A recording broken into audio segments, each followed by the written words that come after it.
স্বাধীনতাকামী ব্যক্তি রয়েছিলেন তাদেরকে পরিকল্পিতভাবে হত্যা করা হয় এবং বিজয়ের প্রাক্কালে বাংলাদেশের যারা চিন্তাশীল মানুষ ছিলেন, স্বাধীনতার পক্ষে ছিলেন, তাদেরকে হত্যা করা হয় যাতে বাংলাদেশ জাতি হিসেবে মর্যাদাশীল রাষ্ট্র হিসেবে দাঁড়াতে না পারে।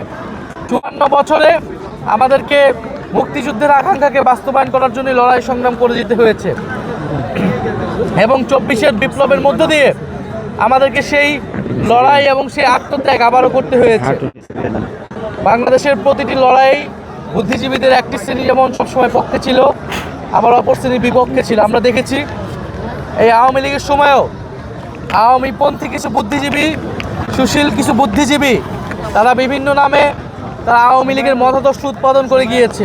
করোনা বা যে কোনো ভাইরাসের এগেইনস্টে ফাইট মানি ব্যাকট্রলের লেফট রাইট এবং ফ্যাসিবাদের পক্ষে সম্মতি তৈরি করেছে এবং আমরা এই সময়ও সেটা দেখতে পাচ্ছি। 5ই আগস্টের পরেও বুদ্ধিজীবীর নাম করে 5ই আগস্টের বিরুদ্ধে, জুলাইয়ের বিপক্ষে এবং গণহত্যার পক্ষে সম্মতি তৈরি করে যাচ্ছে।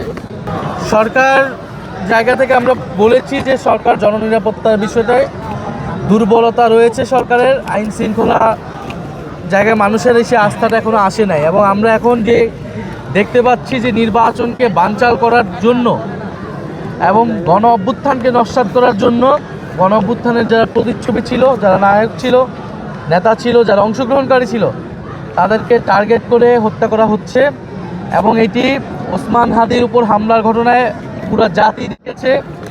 ওসমান হাদিকে যারা হত্যা চেষ্টায় লিপ্ত ছিল তাদেরকে কিন্তু এখনও গ্রেফতার করা সম্ভব হয় নাই।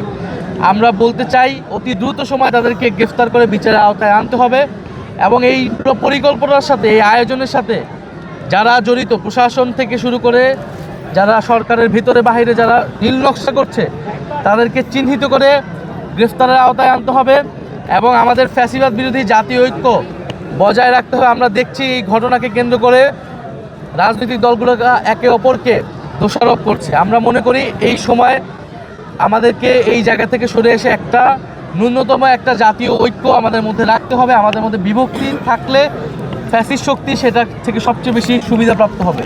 ফলে আমরা চাই যে নির্বাচনের সুষ্ঠু পরিবেশ বজায় রেখে আমরা এই যে গণতন্ত্রের যাত্রা, সেই যাত্রাকে অব্যাহত রাখতে চাই।